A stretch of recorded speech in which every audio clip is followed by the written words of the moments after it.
Thank you so much for having me, Linda. Really means a lot to be here today. And thank you for the kind introduction. Really, again, just appreciate that so much. So thank you. And I'm excited to see everybody here. I was looking through where we're all from, and we've got a lot of people from all over the place. So I'm excited about that.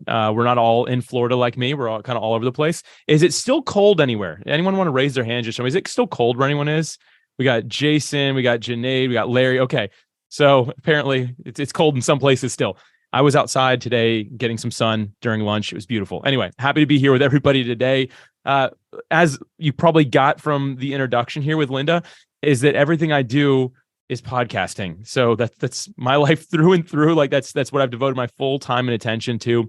And what I want to talk to you about today is some monetization ideas that are more unconventional, if you will. Again, I have nothing against ads and sponsorships. Just there's a lot of material about that already, and I'm not really the most well versed in it. So I'll kind of stay in my lane, which is there are some unconventional other ways to monetize. So I'll talk through this, and then definitely want to make sure there's some time that we can discuss and talk about some other ideas as well. Because I'll tell you what, anytime I'm in a room with people that are podcasters or wanting to be podcasters, I learn something. So I probably don't have the best information we'll hear here today. Someone else might, which I'm really excited about. But the first thing I'm going to share before I get into all the monetization things is that I wore this shirt on purpose. It says the words "lead with value" on it. What's so important is we can't just think, how do I squeeze every possible dollar out of any listener I possibly can? How do I maximize my profit? Those are all good things and things we should ask, but not before how do I make sure that I'm leading with value? How do I make sure I'm serving somebody who's listening on the other end? At the end of the day, podcasting in my mind is about serving somebody. If you look at some of the data in podcasting, which is always changing, so forgive me if this is slightly outdated because I looked a week ago. But last I checked, Edison Research did a poll with podcast listeners asking them, I don't know how many thousands of people it was, but why they listen to podcasts. And over 75% of them said to learn something new. And because of that, I'm going to give you like the secret to podcasting. This is a bonus here. Podcasting is about transformation. When somebody starts listening, what they want is a transformation in their life.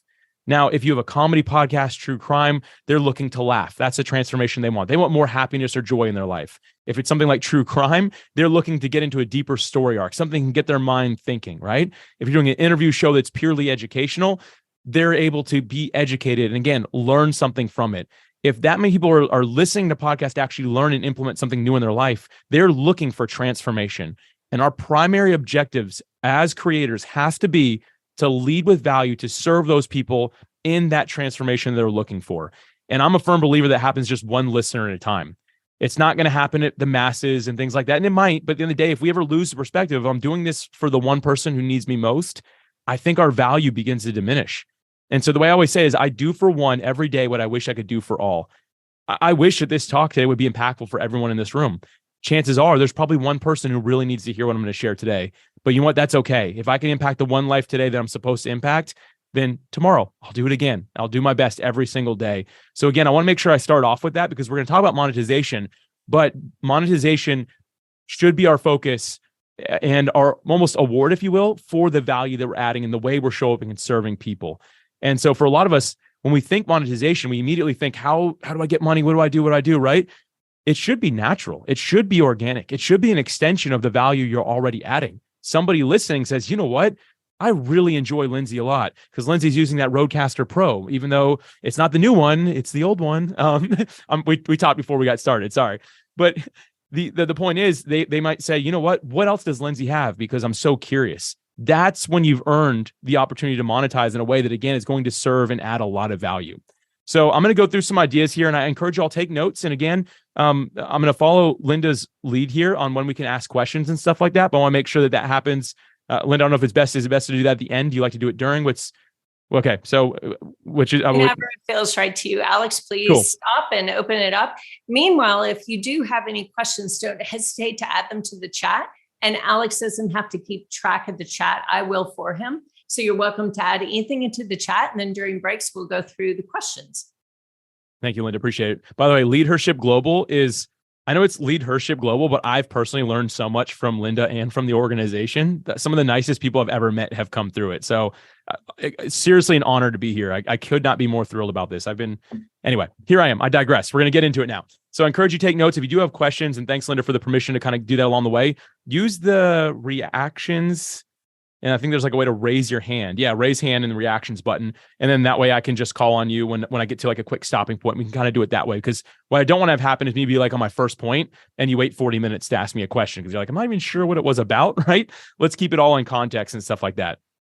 So the very first thing I'm going to mention here is, again, is to make sure we're thinking from the idea of like the value that I'm adding. And I think it should be somewhat coherent, which means the monetization strategy you implement should work with the value that you add. And so I'm just going to go through a few of these because there's so many different types of shows and ways that we all serve, right? The first one I'm going to mention here is to offer a skip the line option. And what this means is if you have a interview style podcast and somebody wants to come on and they seem like a great guest and it turns out they have a book that comes out in 3 weeks. I don't know about you, but my podcast in 3 weeks from now is done and scheduled and ready, right? And when someone's like, is there any chance it can come out the day that my book comes out? The answer, historically speaking, has always been no, it can come out 4 months after that though, right? And they're like, oh, okay, I need something that's going to come out that day. And so what I've come up with is I just call a skip the line option, which simply means, hey, listen, you've got this book coming out. We definitely want to get you on, but I'm going to have to mix up all of my production. I'm going to have to add an extra episode. You're going to have to rush on this. And that's going to have a lot of extra costs for it. If you're interested, we can build out some additional assets. We can do some additional marketing around it. We can work together on this, but you're going to have to help me cover the costs. And your time needs to be included in that. And I find that this skip the line option works best if you don't do it like automatically. Some things can be automated, but I find it lacks a little bit of authenticity if you're telling everybody, hey, skip the line option, click here and buy now, right? But it's more so, hey, you know what? I think this is going to be a really good episode. I think that we should work together on it. If it makes sense, I can send you over an invoice through something like PayPal, right? Again, the more organic and natural it feels, the better you're going to convert that. The more it feels like big corporate, like, hey, skip the line now. You can do it, or let's skip the line together. You can click here, you can pay it there, do all that. It doesn't feel, again, as authentic, and you want it to feel that way. So again, if you're having a lot of guests and a lot of traction on your show, which many of us hit at some point where you start getting a lot of people, I don't recommend just saying, hey, guest, I'm charging you. No, have it still. I don't think it should be paid. Like, I think you can just let it kind of happen, right? But when somebody says this needs to be out now, give them the option of saying, hey, together we can do that. We can even, my episodes come out on Tuesday, but your book comes out on a Thursday. Let's release this on a Thursday, and I have to just change my production. It's going to take a little bit of cost. Again, that's a great way to monetize if you're doing interviews. And as your show grows, you may start having a lot of people really interested in that. And you do it from a place of like, let's work together on this, not like, let me just charge you and try to get money out of you, right? And that bonus may do really well for two reasons. One, if it comes out on a different day, your listeners might be like, oh, shoot, I've actually never seen Jason release an episode on a Thursday, so let me check that out, right? But in addition, if that's coming out when the author is releasing their book, they're doing that and asking you that because they want something to promote with their book. They don't want to just say, here's the book. They want to say, here's a podcast I was on about the book.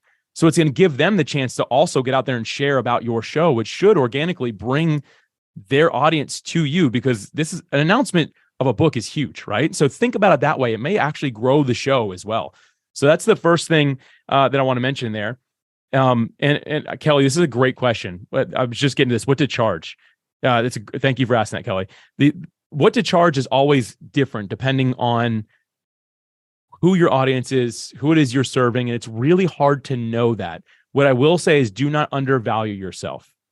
Think about how much time your podcast takes. So again, if it's like super highly produced and it's like it's spending 12 hours of editing through a team, or you do 50 different assets for it, you're going to charge something different to someone who just says, cool, done, run this script, post, it's live now, right? Like that charge is going to be different based off of those things. So you want to be able to think about, okay, what is it that I'm actually doing here? What is my time worth in this? What do I think is fair? And also the type of guest you're getting. Here's the thing. I had a guest on my show who wanted to do this, and he works for, it's probably okay for me to say this, Franklin Covey Corporation, and big $100+ million organization, right? Like they're giant. And I told him how much it was, and he goes, are you kidding me? I was like, no. He goes, dude, I can't take that number seriously. And I was like, is it too much or too little? Like realistically, I was like, I don't actually know what he's saying here. And he goes, dude, you need to add a zero to that, or I can't even send that to a budget team because they're going to like laugh that I even brought it to them. And I was like, okay, plus a zero. And he's like, cool, deal. That works.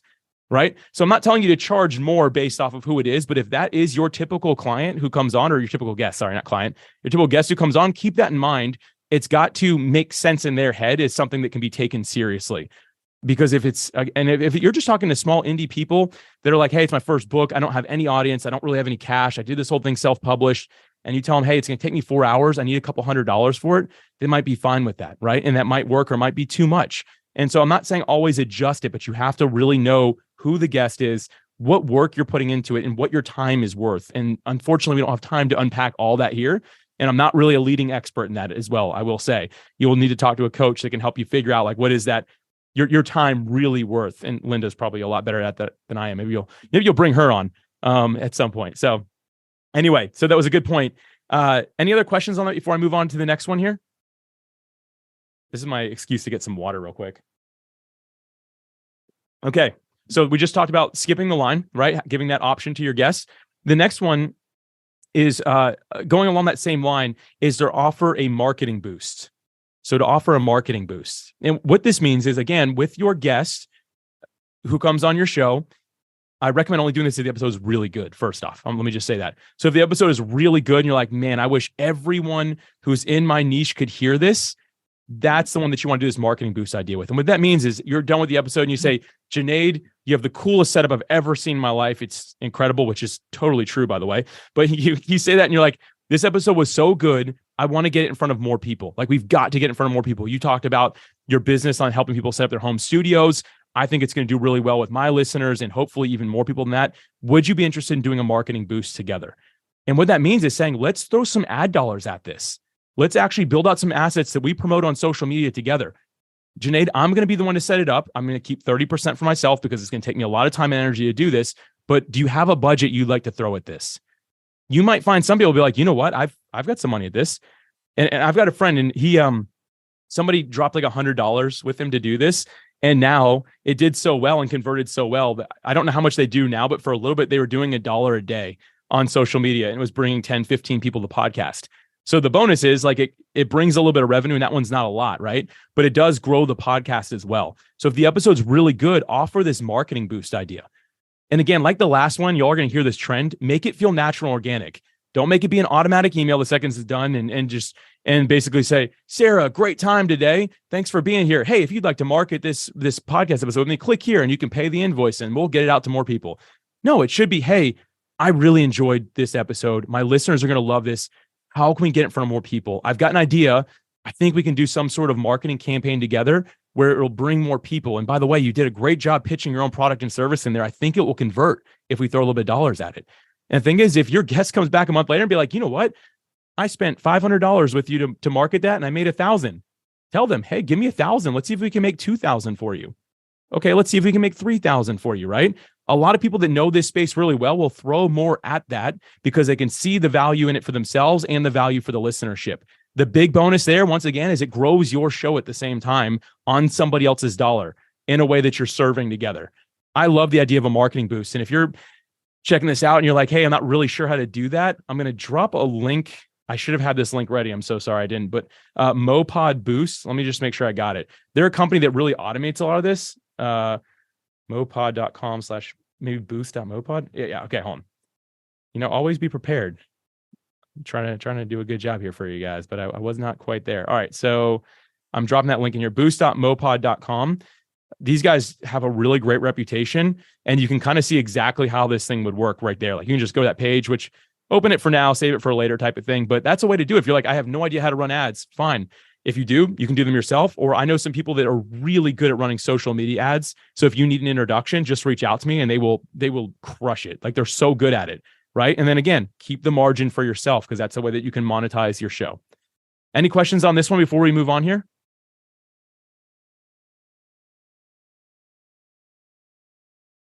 This is a super smart group. When there's not questions, it means you all are up. It means I'm either a really good speaker, or y'all are really smart. I think I'm going to lean toward more y'all are really smart, but who knows? We'll see.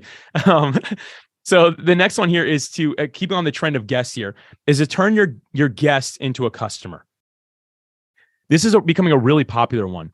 If your show is in some sort of niche where you're able to actually bring on guests that would also be your ideal client because they want the exposure, you can actually convert them. And here's why I say that. So you're not, well, let me go back, let me step back. You're not selling to the listeners, you're selling to the guest. And that right there is like a huge, for me, like when I first heard that, it was like a light bulb moment. I was like, oh my gosh, I never thought about who's in the seat right in front of me. I was thinking about who's in the crowd, in the audience. But here's the thing, and here's why I like this idea. If you have a product/service of some sort that you know is great for a certain group of people that also add value to your listeners, bringing them on as guests is a great way to, one, develop that know, like, and trust with somebody. But also think about this. The basis of all friendship, connection is all based on the idea of meaningful experience. And unless you and I have done thousands of podcast interviews or interviews like this, unless we're those people, the rest of us, myself included, this is a meaningful experience. When you've shared this platform with another human being, it's not at the same level, but similar to going like on a hiking adventure together, going whitewater rafting together, right? Like that type of experience, you never forget it. And if somebody is not super well versed in this, again, me being one of those people, this is a meaningful experience. Next time Linda calls me, I am primed and ready to do more business with her. Now, here's the thing. If you bring on that guest and they're like, wow, this was amazing. I've never really gotten to do much of this. What a cool experience. And you're such a good interviewer, by the way. That is your chance to say, hey, by the way, if you're wanting to do more like Junaid, I don't mean to pick on you, but he's a friend of mine. He's in my mastermind, like my inner circle, one of the people I love the most in the world. So I pick on Junaid. If I'm like, Junaid, I love your studio. How cool. And like, what a great interview. Junaid now has the opportunity to say, you know what? My full-time job is to help people set up home studios that look like this.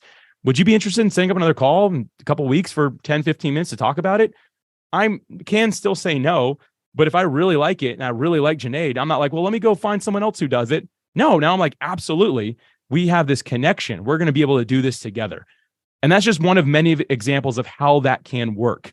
We might be a coach, right? We might be some sort of executive that's doing like teaching other people how to level up as an executive, building accountability groups together. Any of those type of things are going to work if you bring on the guest thinking, you know what, this guest can, number one, serve my audience, because it has to be the first thing. But two, they could also be someone that I work with.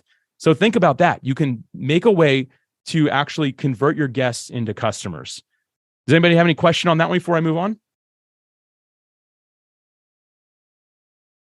And Linda, you're keeping an eye on the chat, right? Because I have not opened the chat. So, and if anyone does have a question, you can use reactions, raise hand, or unmute along the way. If not, or add it to the chat and we'll read it throughout.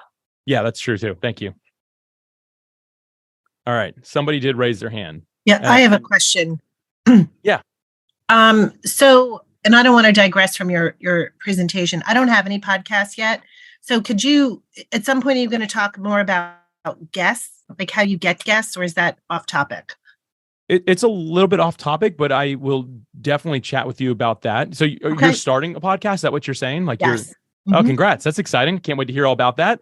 Yeah, I'll share a little bit toward that idea as well then, and I'll jump into that. So I will make a quick little note to circle back on that.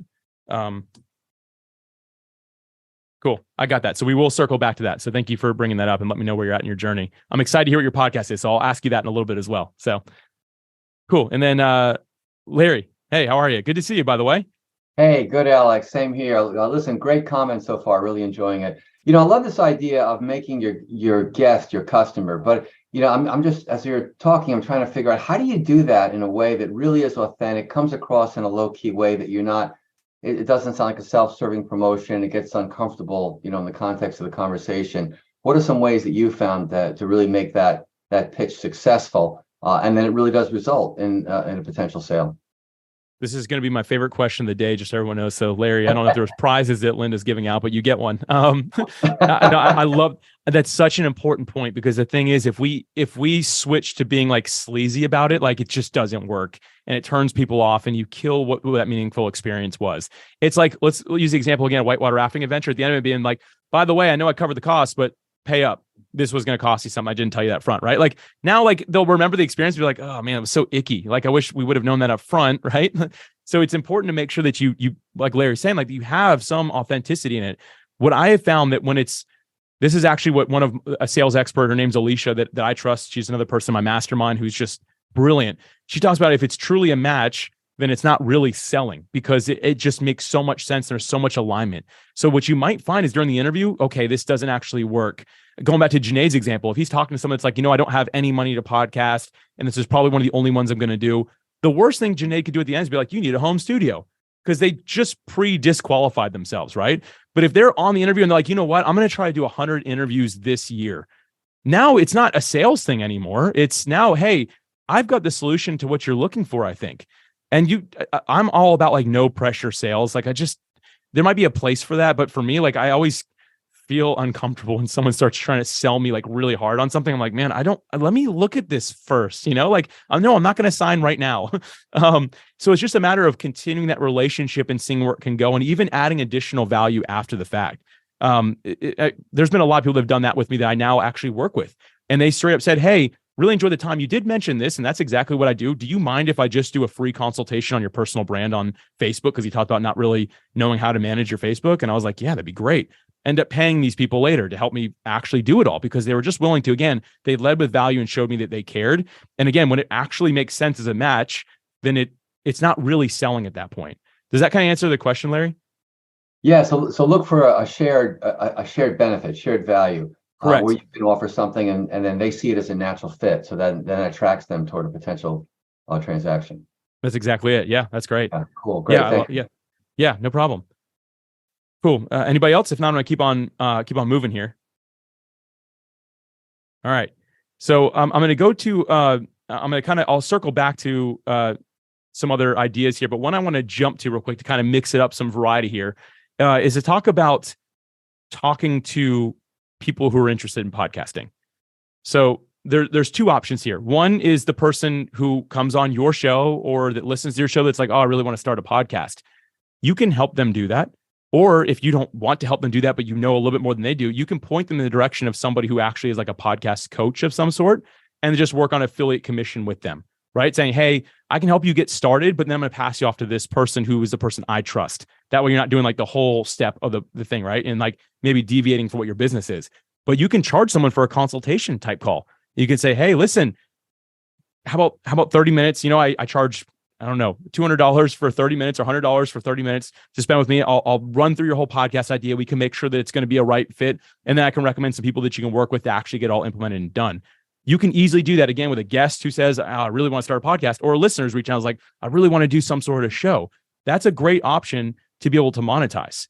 Right with that, another idea is, and I actually did this one by mistake. I learned this one, I should say, is to speak to companies about podcasting.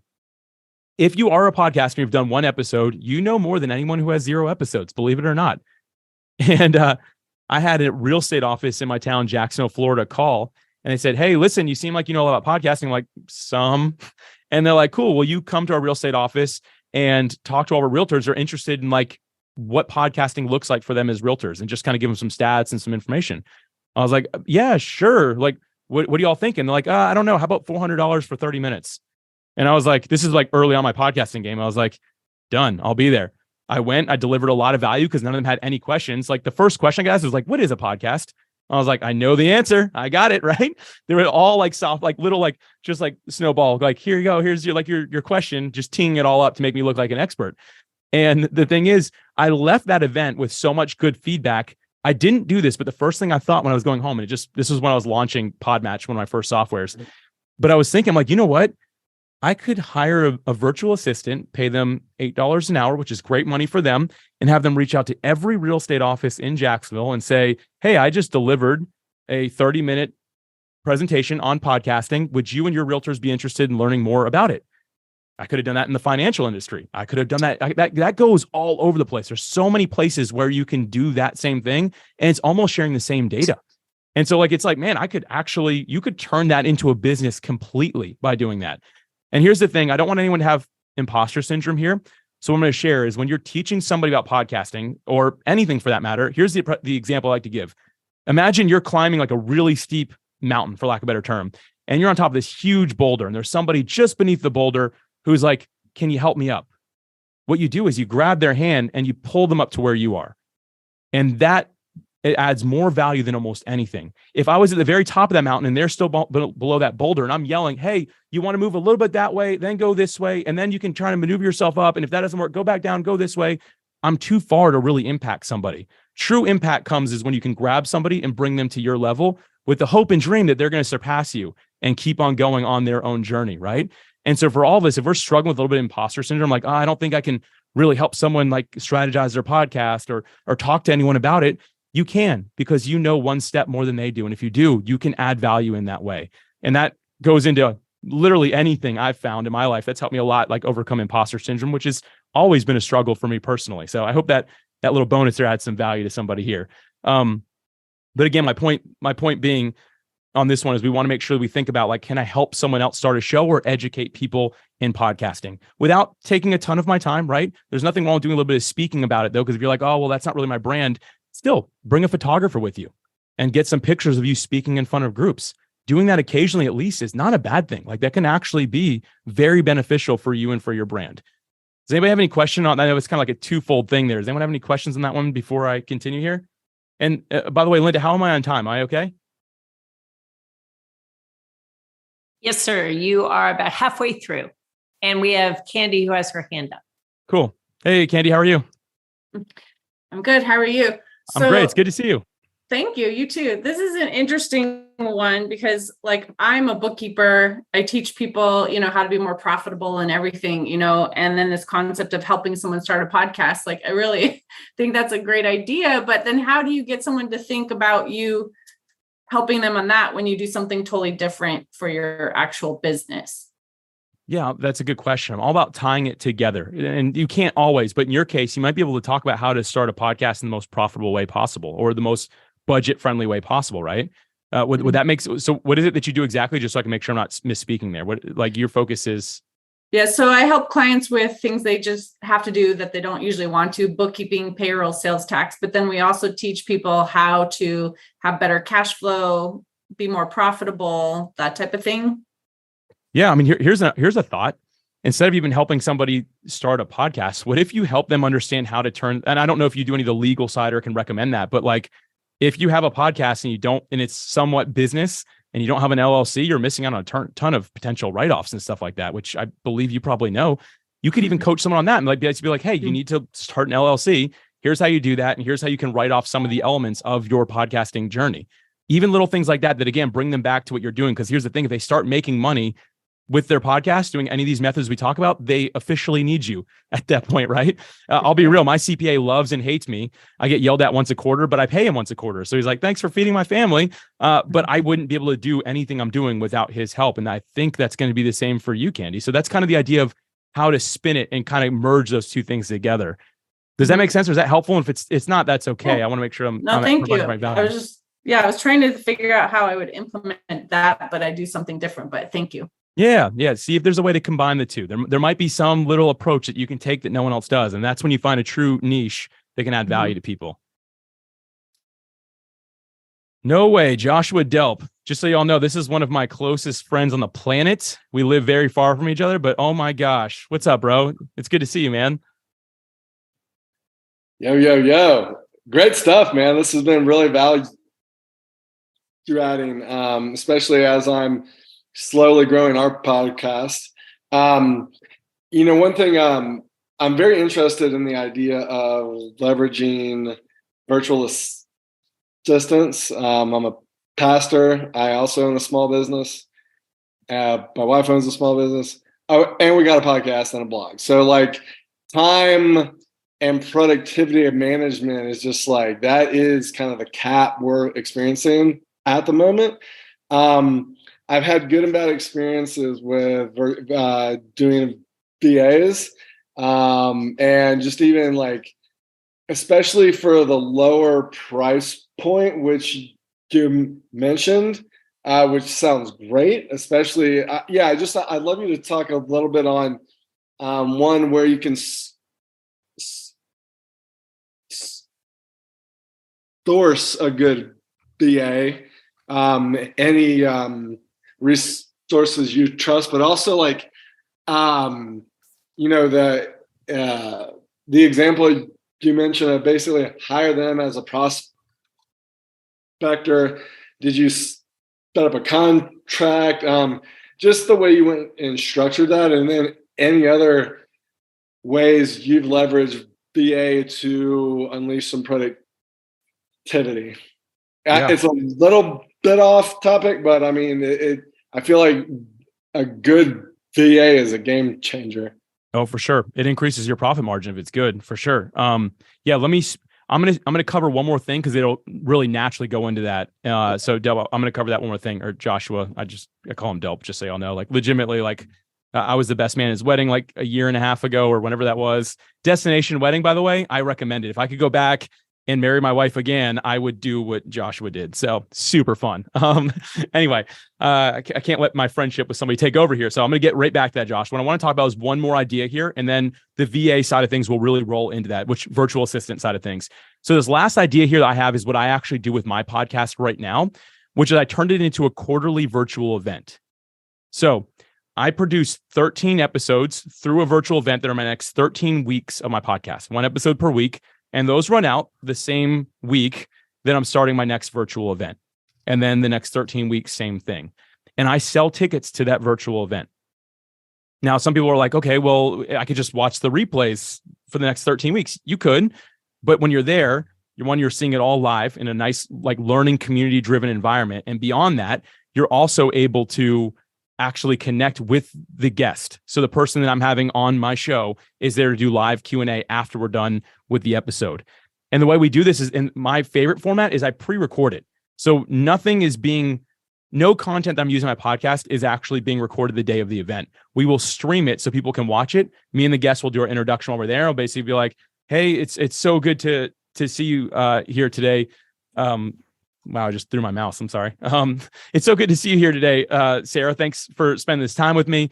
Really appreciate it. Here's what we're going to talk about. Let's go ahead and dive in the video. Show the video at the end of it. I'm like, wow, that was powerful, Sarah. We had like 15 questions come up. Let's do this live Q&A with the group, and then we roll into the next one. And so now, when the day that virtual event happens, I'm already done with the next 13 weeks of content. And I do that through virtual assistants. It's not all me because I'm charging for it. The idea with that is, can I offset my production cost? And then I play with all the other things I mentioned here today. Marketing boost, skipping the line, all these different things are all elements I have. But the way I pay for my virtual assistant team and get all my content done on time is through this quarterly virtual event that I do. And it's been really powerful. And people in our community have loved it. It's just gone so well. And so I recommend, think about it. Like, is there a way you can do some sort of virtual event around your podcast, even if it's not the content itself? So forget my format. Just, can you tell all the listeners, hey, we're doing this virtual event. My favorite way to sell it, by the way, is this podcast only happens because people pay for this event. We'd love for you to be there to support the podcast and show that you're a member of this community, get to meet some other members of it. When you do that, it shows people like, okay, I'm not just giving this person money. I'm giving them money to keep the lights on, right? To make sure that this thing keeps on happening. I believe in it. And there's nothing wrong with just doing like a donate button on your podcast. That's fine. And that works for a lot of people. But taking a step further, saying, hey, donate through being part of our community and network with us and hang out with us. And we'll have our next one this day, this time. I find that doing that is it's been for us a huge community builder and a really fun format for the podcast. I'm going to jump into VAs now, but first, anyone have any questions on that format before I kind of jump into that? Sarah, my example. Sorry. So you're saying that you pre-record the podcast, then on that virtual event, then subsequently after that, those same 13 podcasts are what your next 13 weeks look like? Correct. Yep. Okay. So that day you'll see all 13 from start to finish of the day. And there's two tracks. There's like a guest track, host track, and we just switch weeks. But the next 13 weeks after it, starting the Tuesday after the Thursday event, is the first episode that we showed during the event. And then it goes on the next one, that type of thing. Does that make sense? I haven't articulated that before. So was that all right? Yeah, it was great. When you were saying 13 weeks leading up to your next event and then tell me about it, it obviously made sense that they wouldn't have already heard and I was just making sure which right. Yes, you're right. Yeah, they were in. Yes, it's a good point. It's after. So like I record it, we show it that day, and then it starts the week after it, and it just keeps on going. So thank you for bringing that up. I need to learn to articulate that a little better. I have a question on that too. So I'm still confused by that. So do you have a guest? They're all different guests? 13 different guests? Yeah, so my format is actually really unique. I'm not going to get too deep into it, but yes, it's all different people. I'll speak once solo. I do 2 interviews, and then it's a specific guest on the other 10 So 1 me solo, 2 like keynote interviews on either side, then 10 with just our topics that we want to cover. So the one thing that I would suggest is that because you have so many other monetization ideas, Adam, that let's roll through as many more ideas as we can possibly get through. And then Larry, I see you have your hand up, and we'll take the last 5-10 minutes to go through questions. Does that sound fair? Yeah, sure. Yeah. Okay.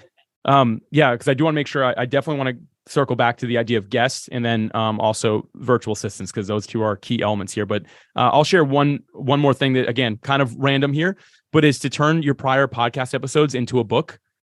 I find to be a really unique thing that you can do. And I don't mean transcribe it and then just print it out and go, right? I mean, actually turn it into something. And maybe that means working with a copywriter. There's a lot of writing assistant tools these days that you can use. Like, I don't really know AI as well as some people in this room, I'm sure, but you can use a lot of that to turn it into a coherent chapter.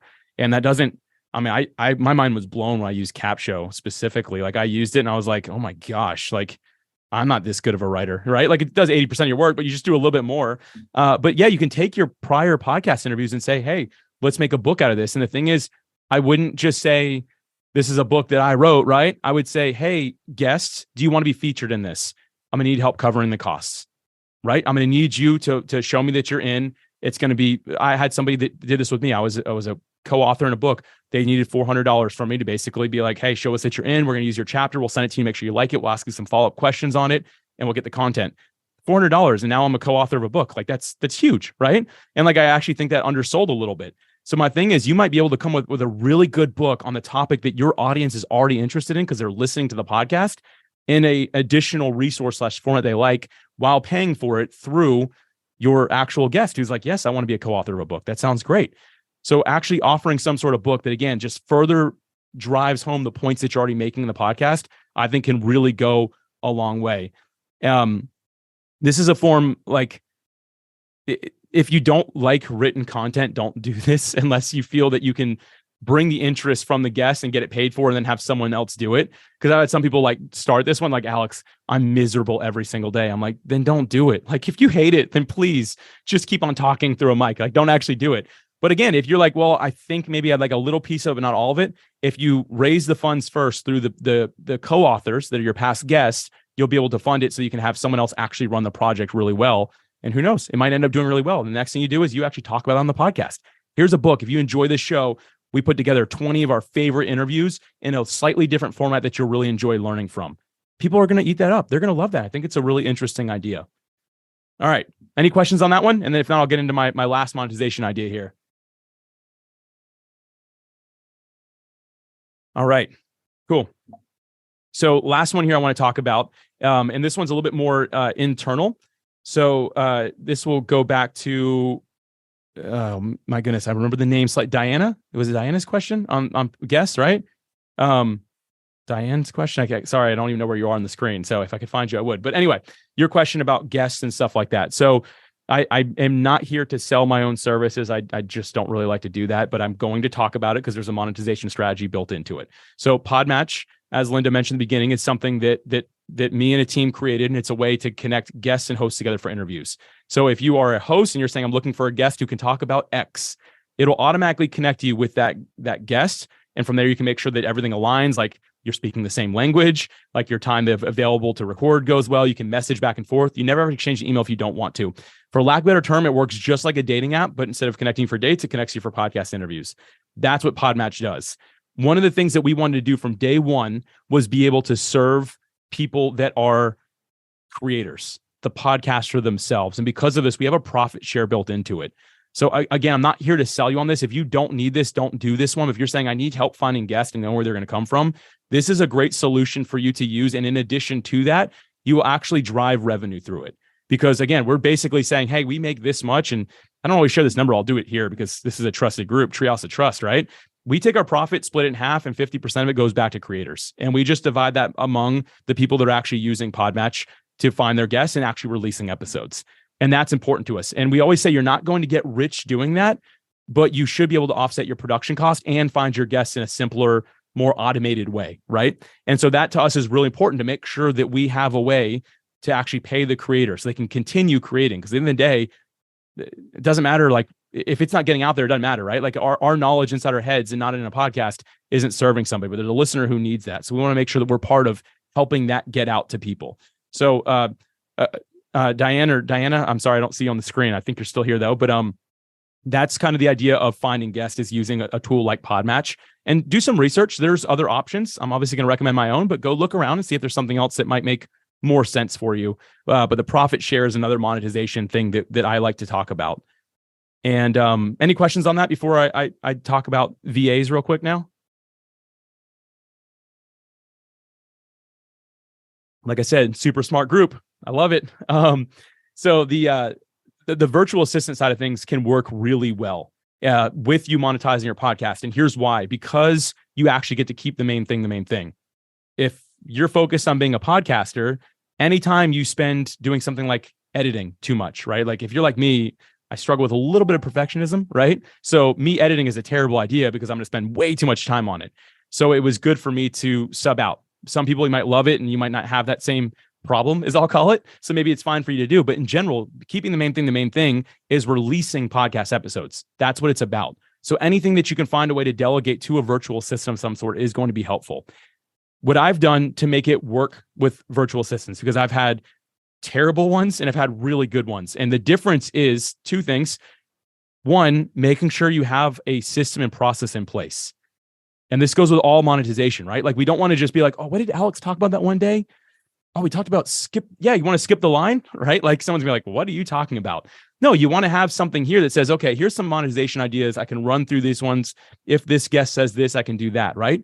And then with your VA, you can say, hey, here's the things I need you to do, and have a clear expectation and make sure that their expertise follows that. So that way, when someone says, hey, I want to, let's write a book together, you can now focus on that and saying, yeah, I want to, but I spend 12 hours a day editing, right? Now you're not doing that anymore. But it all comes from setting a clear expectation and having that documented.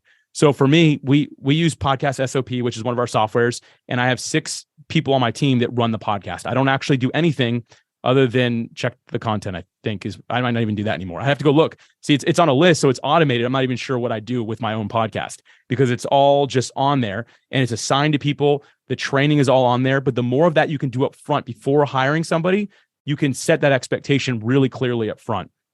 The flip side, some of the second thing is making sure that you're going with pre-vetted virtual assistants. You can definitely save a few dollars if you find a VA just randomly and bring them in and pay them through PayPal or something like that, or whatever it is.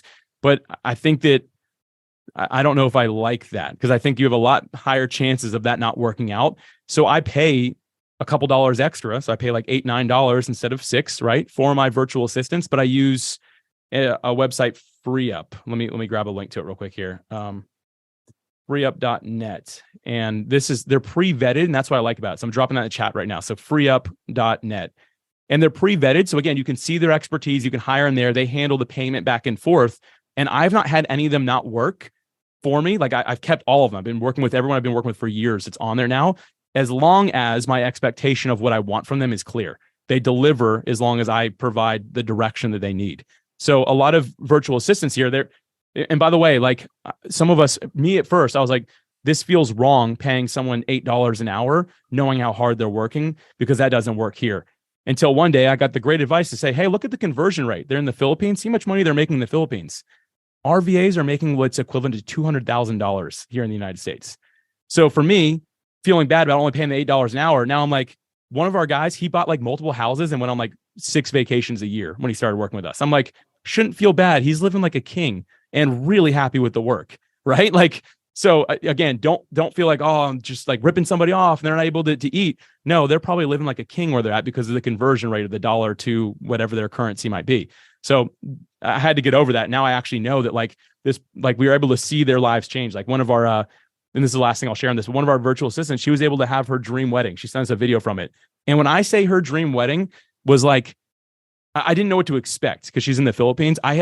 That wedding here would have been easily $250,000. I mean, it had fireworks, it had choreographed dancers, lobster, shrimp, ice sculptures. I mean, everything you can imagine. I'm like, we paid for that? I'm like, we're paying her $8 an hour. I'm like, how do we pay for that? Right? It looked amazing. I wish I would have gone, honestly. But anyway, So again, with the VAs, because it is going to help us increase profit if we can free up our time to focus on what matters most. Where's our zone of genius that we can focus on, add value? What we want to do is have a clear expectation what we want them to do.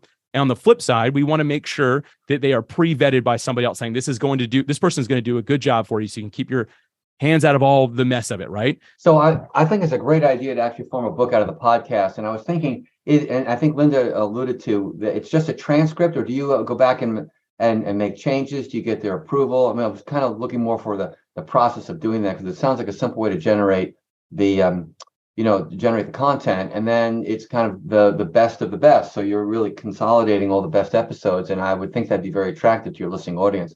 So I just wanted to get a little more color on how you actually structure that. Yeah, I'm glad we're talking about this. So first off, if you did like a full-on transcript, it'd be longer than the Bible. I don't know if anyone's going to want that, right? But what you can do is say, okay, the best 3 questions that this guest answered, or the best piece of this interview was this 20-minute segment, or that's still too long, 10-minute segment, right? Because when you convert to words, it'd be a lot more. Because you want it to, my advice, by the way, like, you don't want it to be too long. Like if it's an interview style book, it might get a little bit repetitive. So you want to keep it somewhat short and pull out just the best of each of them. I mean, even like, oh man, Tools of Titans. Who is that? Tim something? I'm blanking on who that was. Anyway, somebody here definitely. Tim Ferriss. Thanks, Joshua. I saw your lips. Appreciate it. Yeah. So Tim Ferriss, even they're really short. Like, and these people were like the smartest people on the planet, but he just knew like, hey, I don't need all the information. I just need something here that's going to really pack a punch and add value. So I think pulling out the best of each interview is great. And then you do that part proactively, right? And you can do that through transcripts and stuff like that, but send that to the guest after they've confirmed they want to be in, and say, hey, what should we add, subtract, change? Like, what should we do a little bit different here, and figure out what's really going to pack a punch? Because they might be like, you know what, I shared that, but if I could add a little bit there and almost even make it like a quote, say like I think it'd be really interesting if you said not from the interview and had like almost bullet point in a different color, and basically like an addition from the guest talking about this, like, hey, by the way, also I discovered this after the interview or something, just to make it feel like, okay, this is truly a bonus that we're getting here. That type of thing goes a long way. But that would be my thoughts. Start with the transcript, pull out the best of the best, run it, collaborate back and forth with that guest, and then make it a truly impactful chapter. Guest is an expert in their area, and you're pulling the best out. To the extent that they may have a program that they're selling, do you also get an affiliate commission from that as created through the podcast? Hadn't thought about that, but it's a good idea. At the end, put an affiliate link. Why not? That can't hurt. I mean, if they're already going to be able to plug it at the end and someone wants more, then yeah, might as well. I think that's brilliant. Did not think about that one. I will bring that up next time I talk about this topic. So thanks for that, Larry. No problem. I only won 20%. No.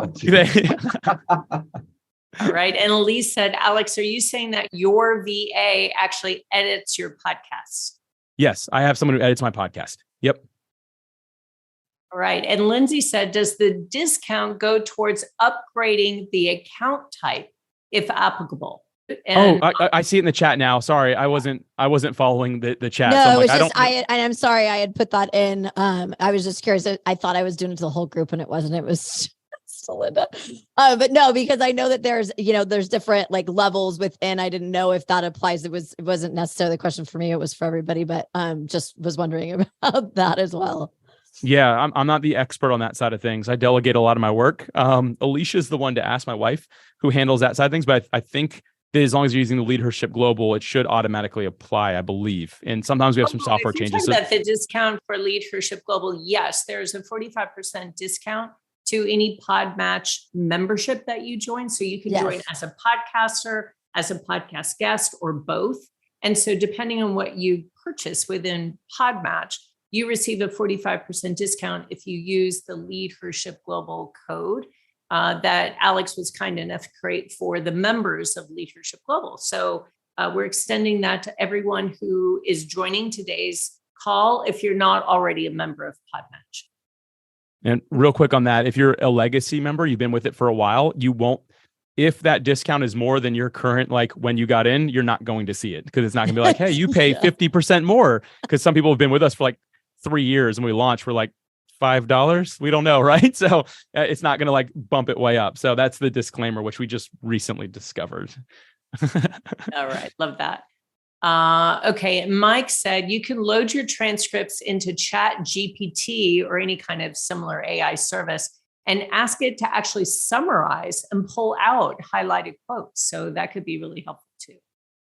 Yeah, that stuff blows my mind. Like I was saying earlier, that's some, that's some real interesting stuff. Let's put it that way. I've played around with it a little bit. I use it to help me with titles and stuff like that. So any AI is going to do 80% of what we can do. So we have to just keep that in mind. It always needs the human touch. And anyway, I like to believe that's just how God made us. So we have to be involved somehow. Well, I will tell you that we're right at time. And Alex, I want to take just a moment to thank you, to acknowledge